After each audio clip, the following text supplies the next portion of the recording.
আসসালামু আলাইকুম সবাইকে। আজকে আমাদের এখানে অনেকগুলো মাদারবোর্ড নিয়ে আসছে। আমাদের এখানে নরসিংদীর একজন ভাই, ওনার একটা ট্রেনিং সেন্টার আছে।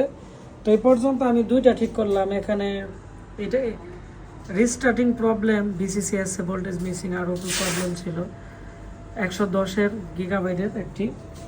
এখন একটি করলাম হচ্ছে এসোনিকের 31 বা 41 মাদারবোর্ড। আরও অনেকগুলো আছে। তো তোমার নাম কি? রফিকুল। কোথায় থেকে আসছো? নরসিংদী থেকে। নরসিংদীতে তোমাদের কোনো প্রতিষ্ঠান আছে কিনা, নাম ঠিকানা সব বলো। জি জি, আমাদের নরসিংদীতে ব্রাহ্মণবাড়িয়াতে জাতীয় যুব উন্নয়ন প্রশিক্ষণ একটা কম্পিউটার সেন্টার আছে। তো ওইখানে থেকে কিছু প্রবলেম হয়েছে, তাই নিয়ে আসছে ঠিক করতে। এগুলো নিয়ে আসছো সবগুলো নাকি? তো এখানে এই যে বোর্ড রানিং আছে, এখানে আইসি সমস্যা ছিল একটা, আরও অনেকগুলো রেজিস্টার প্রবলেম ছিল। এই যে আইসিগুলো খুলে লাগাইছি।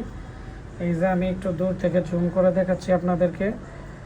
তো আইসি এখানে প্রবলেম ছিল, এটি ওঠানো হয়েছে। পাশাপাশি কিছু রেজিস্ট্যান্ট প্রবলেম ছিল, কিছু ভোল্টেজ মিসিং ছিল আইসির কোর ভোল্টেজের এখানে। তো বোর্ড কিন্তু রানিং আছে, ডিসপ্লে কিন্তু রানিং আছে।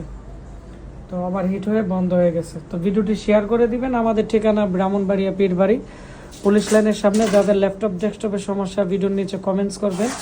আর আমাদের এখানে ট্রেনিং করতে চাইলে আমাদের সাথে যোগাযোগ করবেন। ধন্যবাদ। আসসালামু আলাইকুম।